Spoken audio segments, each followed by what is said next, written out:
Bom dia, terceiro ano, tudo bem com vocês? Sejam bem-vindos a mais uma aula de artes. Hoje vamos conhecer outros dois movimentos, tá? Mais contemporâneos, ok? Oi, Isabela, seja bem-vinda, tudo bem?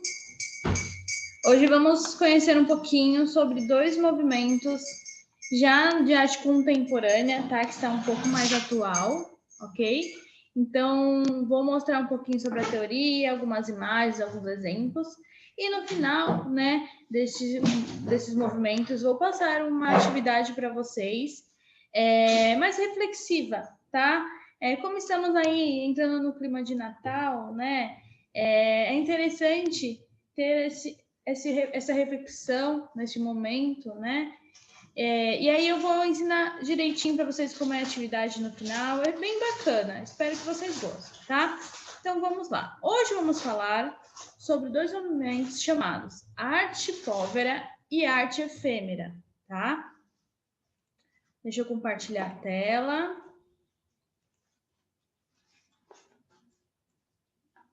Só colocar em tela toda aqui, só um minutinho. Vamos lá. Oi, Rânia, bom dia.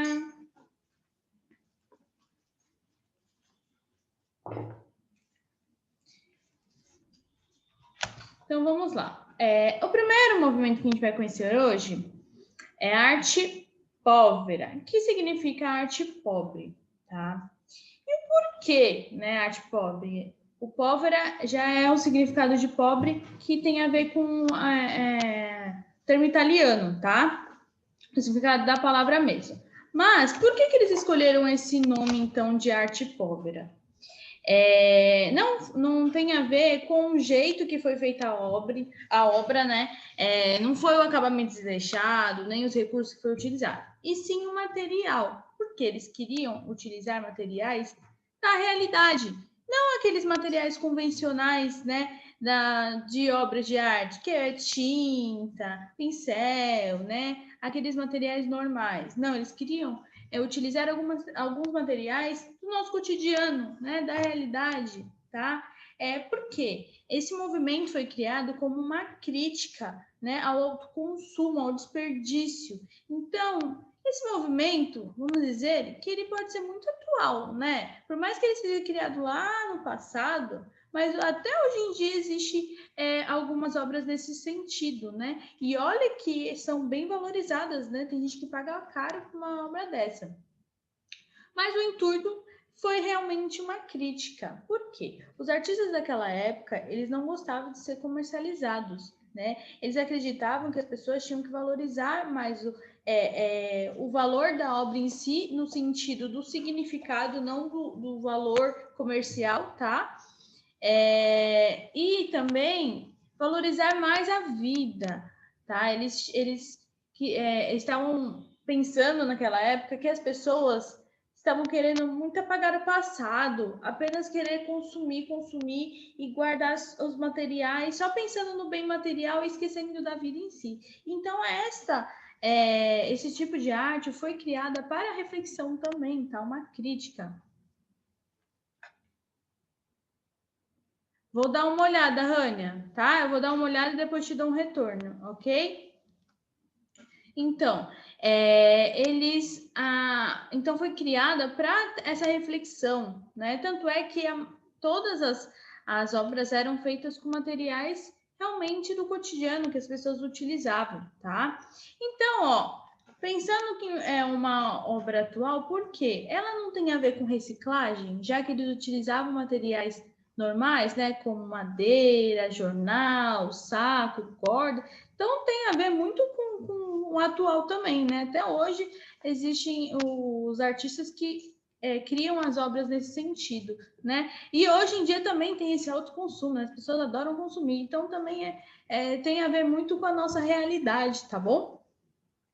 E aí teve um crítico, Júlio Argan, que ele falou, né, citou aí que a arte povera é uma arte tecnologicamente pobre e um mundo tecnologicamente rico, né? Por mais que as pessoas tenham dinheiro para comprar material de primeira para confeccionar as obras, né? Eles preferiram escolher materiais mais simples da realidade do cotidiano, né, para criar, né, essa obra com esse intuito das pessoas refletirem um pouquinho mais, tá? Então, olha aí, foi um movimento então, artístico italiano que se desenvolveu na segunda metade da década de 60. Então, os adeptos deste movimento usavam materiais de pintura não convencionais, como, por exemplo, areia, madeira, sacos, jornais, cordas, terras e trapos, com o intuito de empobrecer a pintura e eliminar quaisquer barreira entre a arte e o dia a dia das pessoas. Esta corrente é nos anos 70, tá? E que os artistas voltam para a natureza ou derivados, estão rompendo com processos industriais, mostrando o empobrecimento de uma sociedade guiada por acumular de riquezas materiais. Então, realmente, foi feita para refletir, né, sobre esse autoconsumo, sobre o desperdício, tá? E naquela época, os artistas se recusavam até a ser chamados de artistas, por esse motivo, que eles não queriam ser comercializados, tá? Eles acreditavam que a arte era apenas para uma crítica, um expressar de sentimentos, não em valor, né? Em compra, em venda, não. Eles só queriam criar a arte para as pessoas realmente refletirem, tá? Porque as pessoas, eles acreditavam que estavam esquecendo do passado, esquecendo do valor da vida, tá? Então, olha aí as principais características da arte povera. Crítica à sociedade de consumo, capitalismo e processos industriais, crítica à comercialização de objeto artístico, oposição ao modernismo, pop art, racionalismo científico e minimalismo, arte antiformalista, que se aproxima de algumas vanguardas europeias, tais como o surrealismo e o dadaísmo, que é dois movimentos, tá, bem importantes, que eu vou falar na próxima aula. Utilização de materiais simples e naturais, criatividade e espontaneidade, efemeridade e materialidade da arte. Então, a efemeridade tem um curto período de tempo, algumas artes, tá? E também a materialidade tem a ver com o material que é utilizado do cotidiano, né? Valores pobres e marginais, contraste do novo e do velho. Então, eles tinham muito esse autocontraste em todas as obras, a maioria. Eu vou falar sobre uma específica que é bem conhecida, para vocês entenderem um pouco mais sobre isso daqui a pouquinho, tá? Temáticas da natureza e do cotidiano. Então, como é uma arte criada para reflexão, então eles tinham que fazer esse contraste dentro das obras para as pessoas começarem a refletir, né? Será que elas estão valorizando a vida? Será que estão desperdiçando muito, né? Então, tinha esse intuito a obra, tá? Então, olha aí, alguns artistas mais conhecidos, tá, da arte povera.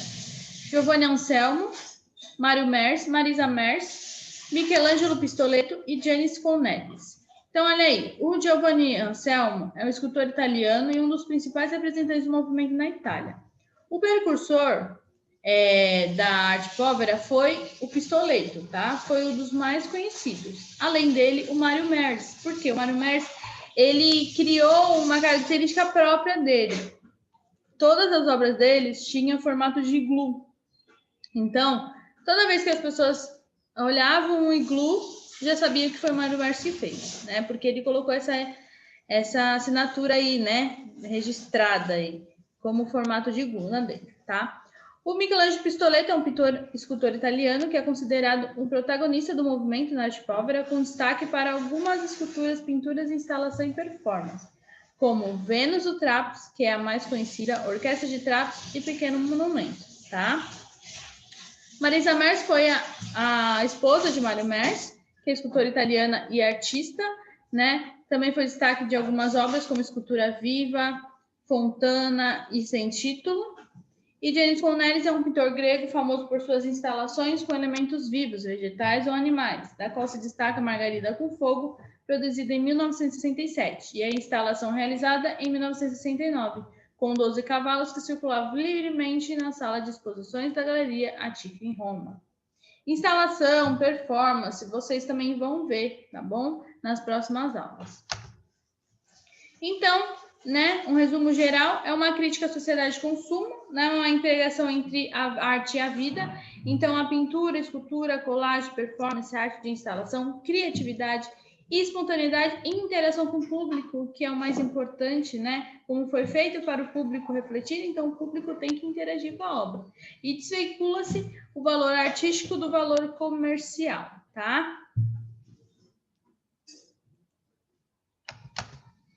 Então, olha aí, alguns exemplos de esculturas de arte pobre. Olha a de Mário Merz, como sempre é em formato de iglu, tá? Só muda aí o material utilizado, mas sempre ele faz em formato de iglu. Uma característica interessante da arte povera é que as obras, elas não eram expostas dentro de museus convencionais, né? E sim, a maioria fora dos museus, nas ruas. Por quê? Porque eles queriam realmente essa interação com o público, né? Como foi feita para uma reflexão, para uma crítica, então tinha que estar bem visível a todos, tá bom? Então, olha aí, mais alguns exemplos de iglu de Mário Merz. E aí vem a Vênus do Trapo de Michelangelo. Ela ficou, né, sendo a arte mais conhecida deste movimento. Por quê? Ele fez, né, essa arte com uma reflexão mesmo para as pessoas começarem a observar e refletir a arte da Vênus. Porque já foi criada, né, com esse intuito de um alto contraste. Por quê? Você tem vários trapos, esses trapos eram os próprios panos que ele limpava os espelhos, nos quais as obras que ele criava de espelho, tem alguns exemplos aí que eu já vou mostrar. Então, esses trapos que ele limpava os espelhos, ele colocou na obra aí, tá? E a Vênus, que é algo tão clássico, né, grego. Então, olha a diferença, alguma coisa contemporânea, né, mais contemporânea com algo mais clássico. Então, tem um contraste, né, entre dentro mesmo dessa obra, tá? Então, o que acontecia? As pessoas tinham que começar a refletir. Por que esse contraste? Então, era o contraste do multicolorido com branco, do clássico com contemporâneo, da memória clara com presente caótico. Qual mais? Intelectual com cotidiano. Então, tinha vários contrastes que você poderia refletir. O duro com macio. Qual mais que vocês acham que poderia ser? A beleza do passado, ó, com o desastre do presente, né? Então, tem vários contrastes que as pessoas conseguiam refletir sobre isso, né? Por que tem essa diferença, né, entre o passado e o presente? Por que hoje em dia as pessoas estão desperdiçando tanto material, né? Consumindo tanto, esquecendo do valor da vida, esquecendo, né, do passado, apagando o passado da vida delas, né? Então, essa Vênus do Trapo foi realmente para refletir sobre isso. E olha a posição que ela está, de costas, né? Como se ela não quisesse ver o que está no presente, quisesse continuar no passado, tá? E ele fez várias versões dela. E cada uma foi utilizada um material diferente. A primeira foi de 1967, tá? E foi de cimento, ok? E tá na Fundação Pistoleto, na Itália, tá?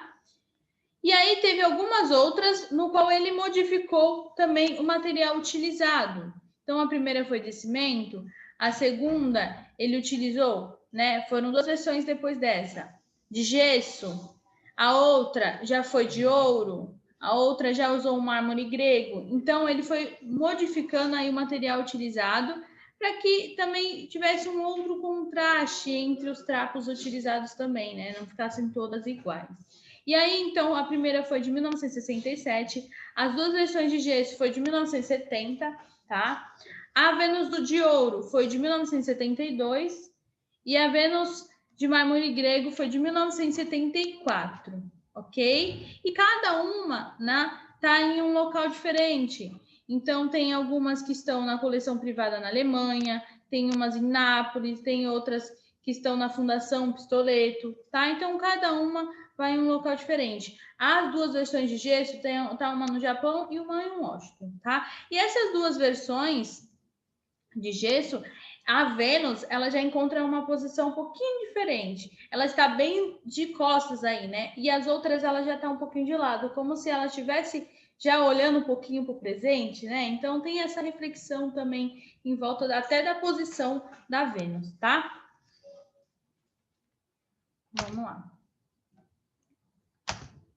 E olha aí algumas outras obras de Pistoleto, tá? Essa já utiliza o espelho, como eu falei, né? Ele utilizava aqueles trapos para limpar esses espelhos. E nessas obras de espelho, tinha algumas obras que ele também realizava desenhos nos espelhos, né? Então, o que seria isso? Ele é o autor da obra e ao mesmo tempo ele está se vendo na obra também. Então, ele já pintava no espelho para ele já também já se olhar ao mesmo tempo. Então, olha que interessante, né? Então, muitas obras deles foram feitas de espelho, tá? E de aquele de trapo que tem a Vênus. Era dois tipos, dos trapos e dos espelhos. Outro artista que não estava na lista, mas também foi da arte povera, Alighiero Boetti.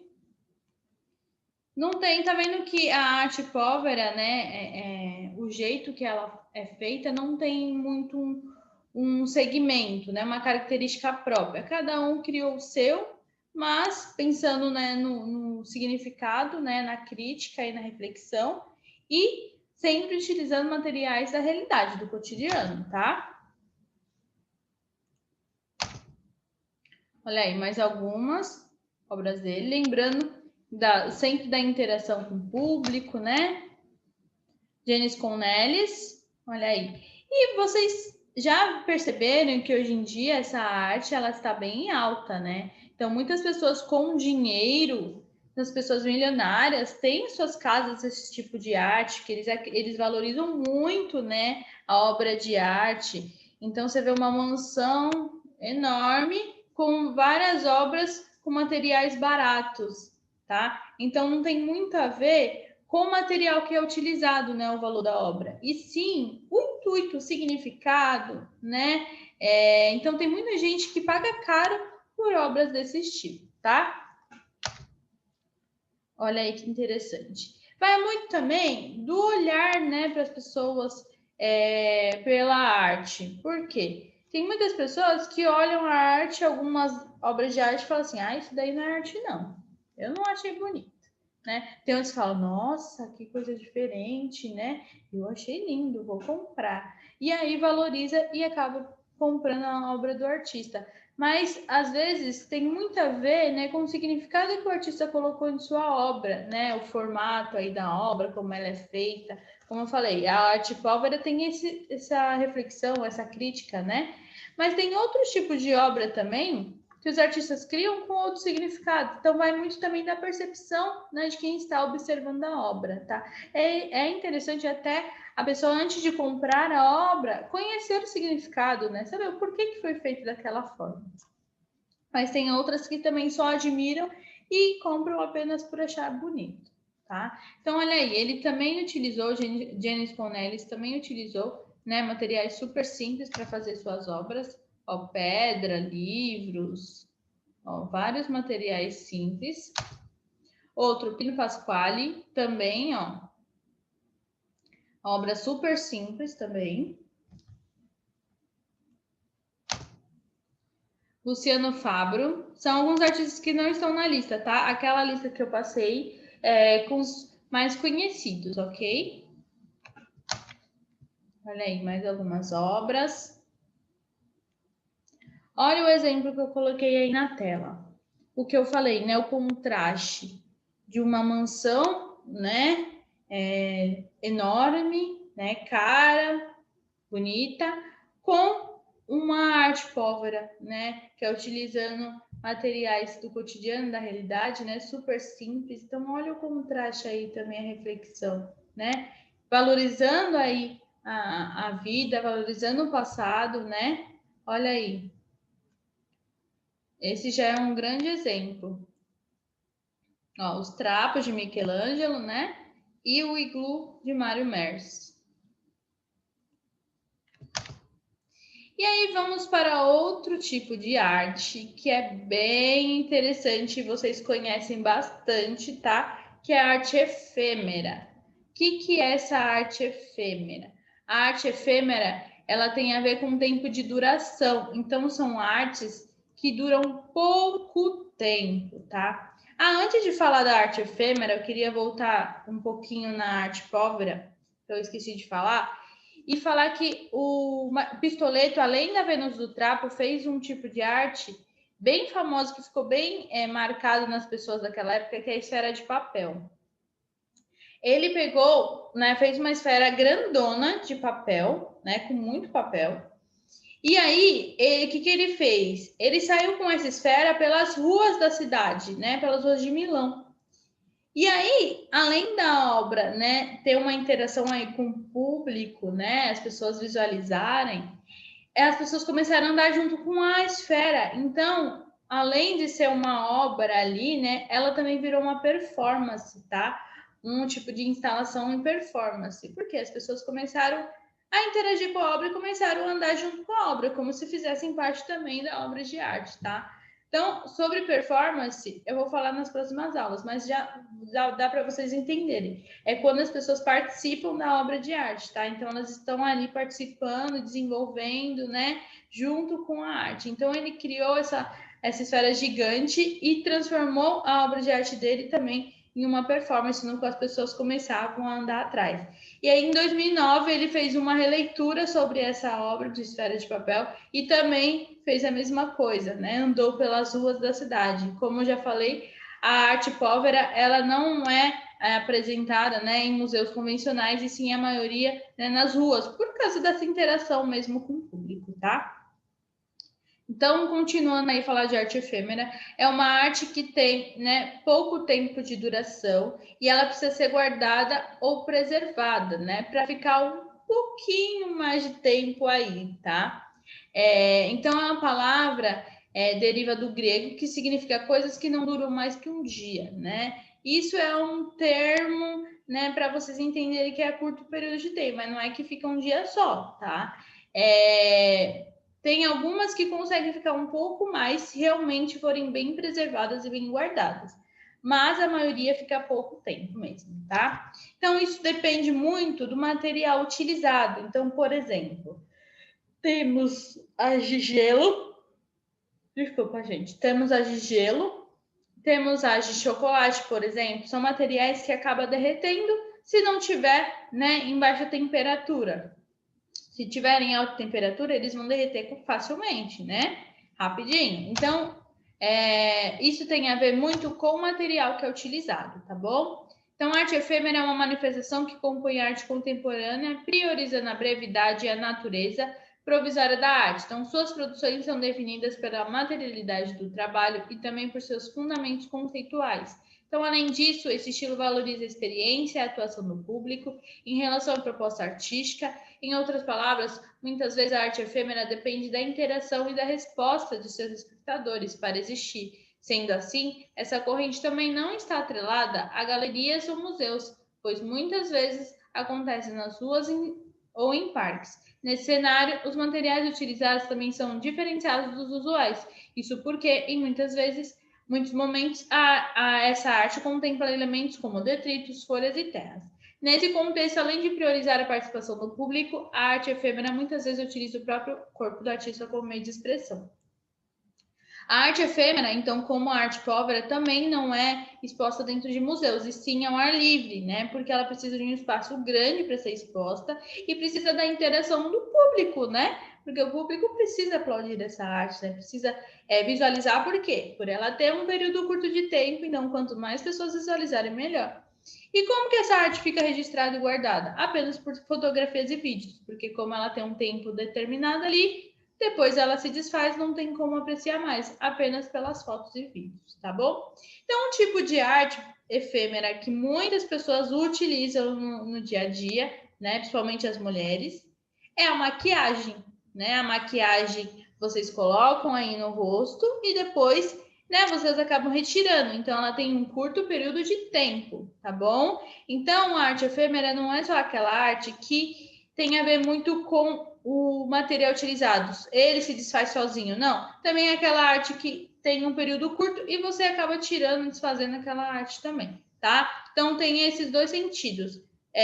apenas pelo material utilizado, ele se desfaz com o tempo, e uma que é você, né, fazer a arte e acabar retirando, né? Um material que não dura muito tempo. Mesmo a pessoa não retirando a maquiagem, ela acaba saindo sozinha também, né? Então também tem a ver com o material, tá bom? Então, olha aí, a arte efêmera, então, é uma matéria impressa ou escrita transitória que não é feita com intenção de que seja guardada, com intenção de que seja guardada ou preservada por um longo tempo, né? Então, não tem esse longo tempo para preservar, até porque não aguenta, né? Então, como o exemplo que está na tela, a arte dos jardins, né, de folhas.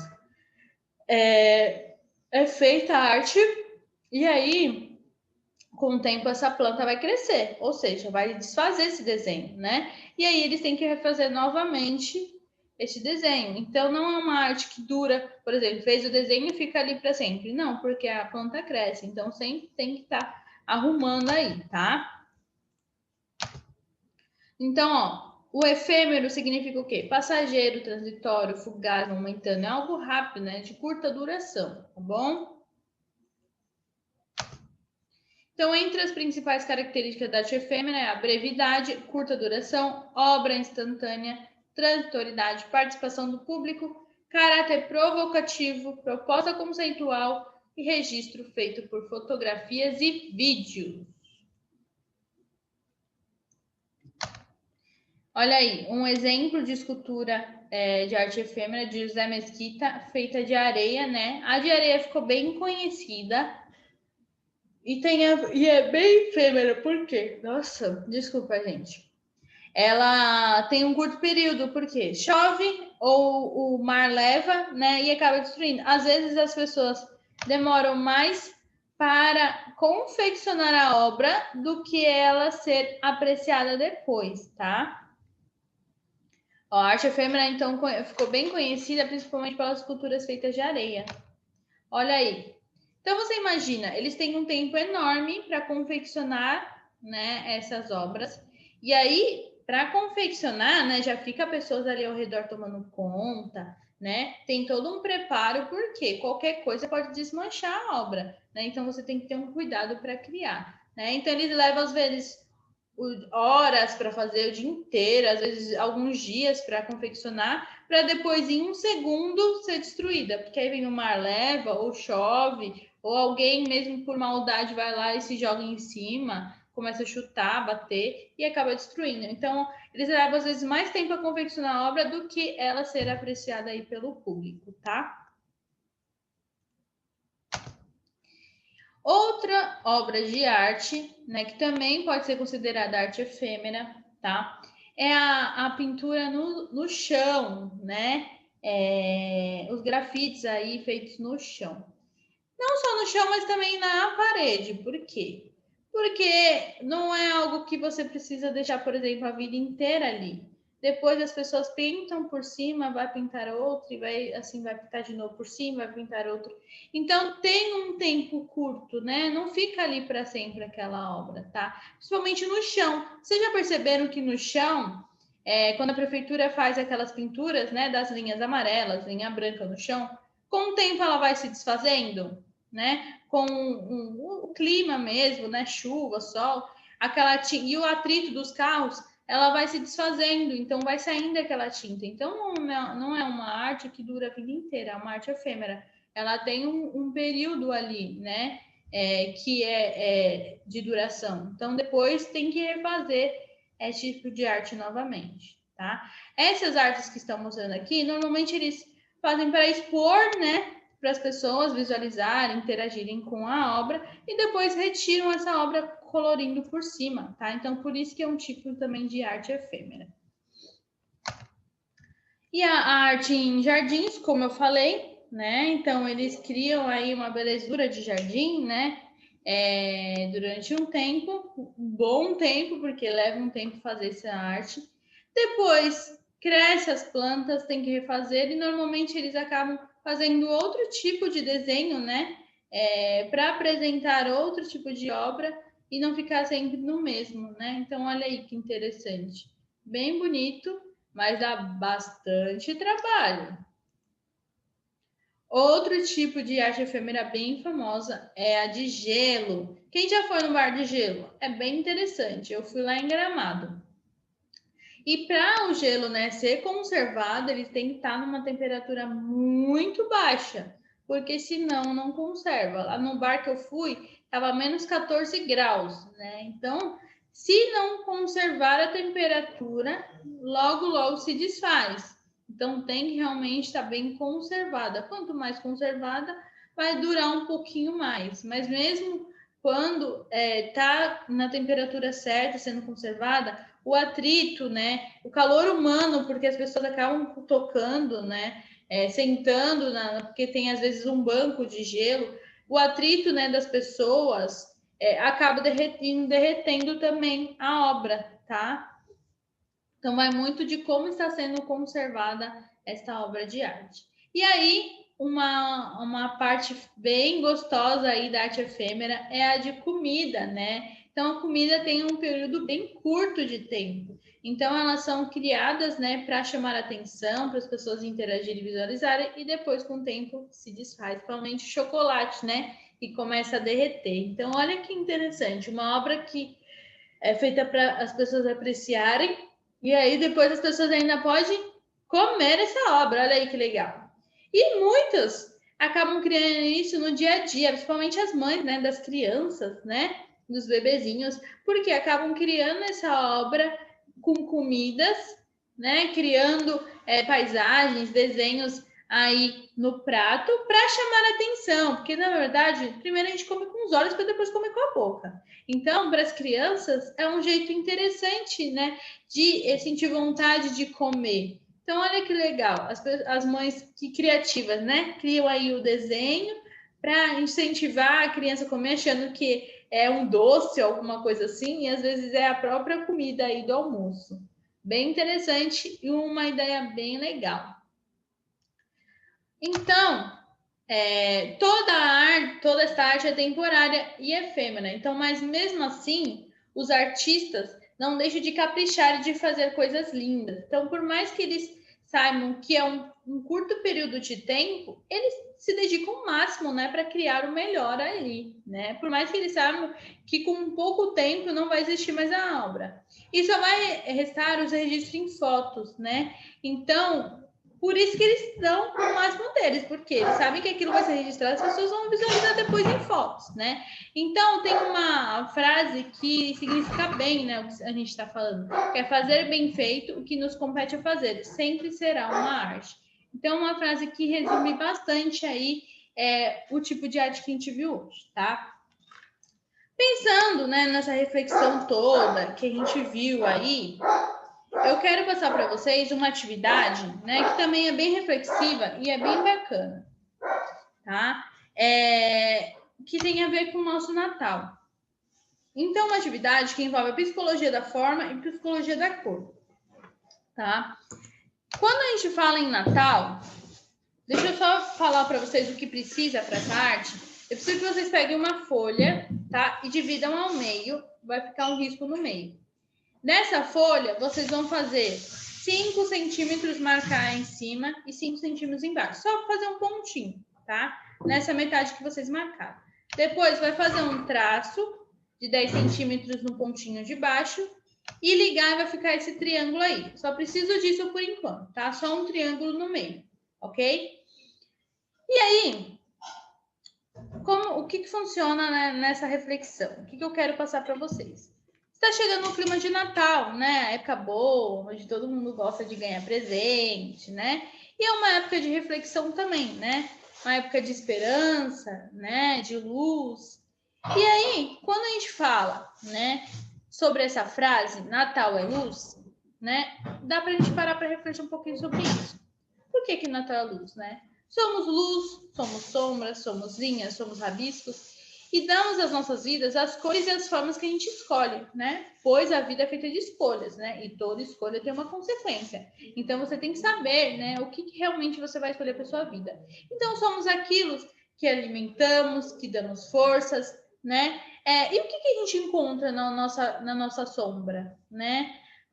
Pode ser algumas falhas, alguns borrões, algumas decepções, alguns arrependimentos. Então, vai muito da história de vida de cada um, tá? Mas a gente pode transformar, né, toda essa nossa sombra em luz, tá?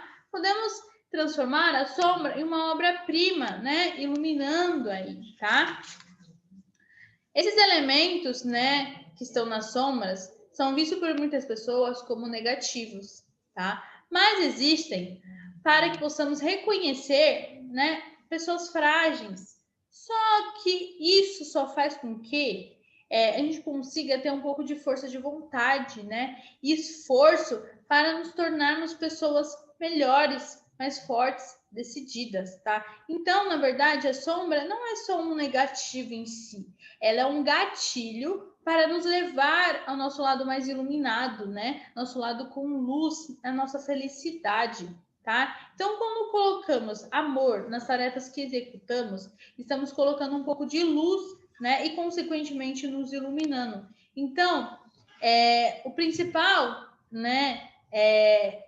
Iluminar ali nas nossas vidas é o que? O amor próprio. Então, quando a gente se ama, a gente tem uma autoiluminação, tá? Isso é algo super importante. Então, muitas pessoas costumam viver na sombra e esquecem que o seu lado de luz, né, pode transformar a sua vida muito melhor, tá?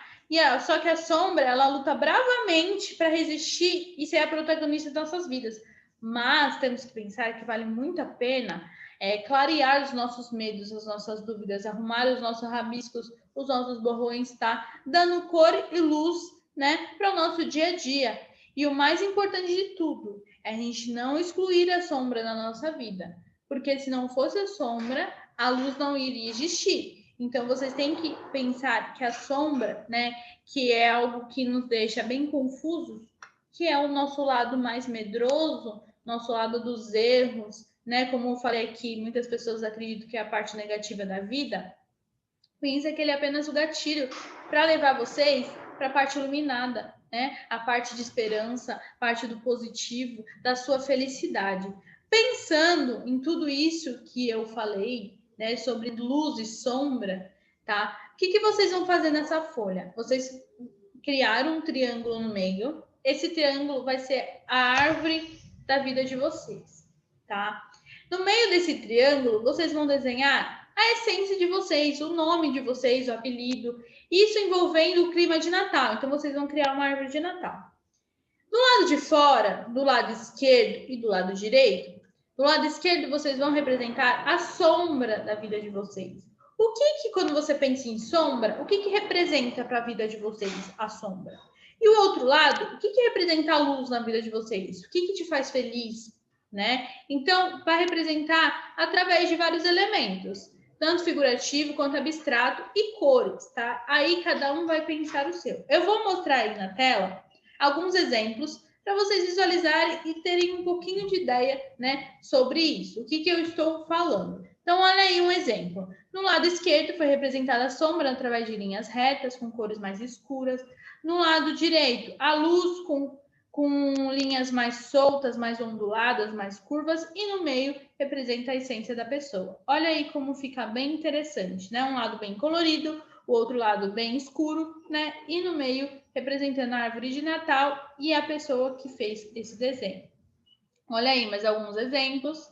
Cada um vai pensar o que mais representa para a sua vida, tá? Estou mostrando aí alguns exemplos para facilitar vocês entenderem um pouco mais o que vocês podem criar aí. Então, essa atividade, né, é uma atividade de reflexão, para vocês pararem um pouquinho, pensarem na vida de vocês, o que faz vocês felizes, o que incomoda vocês, né, o que chateia, o que vocês acham que deixa vocês tristes, tá? Então, cada um vai parar um pouquinho aí, pensar um pouquinho na vida, tá? Refletir um pouquinho. É bem interessante essa atividade.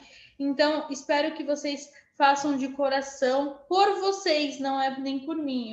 Eu faço essas dinâmicas, essas atividades, né, reflexiva para vocês tirarem um tempinho aí de vocês e pensarem um pouquinho na vida de vocês, tá bom? Olha aí mais alguns exemplos. Espero que tenham gostado aí da atividade, da aula, tá? E para esse tempinho aí para refletir sobre vocês, tá bom? Gente, um grande beijo. Até semana que vem. Tchau, tchau!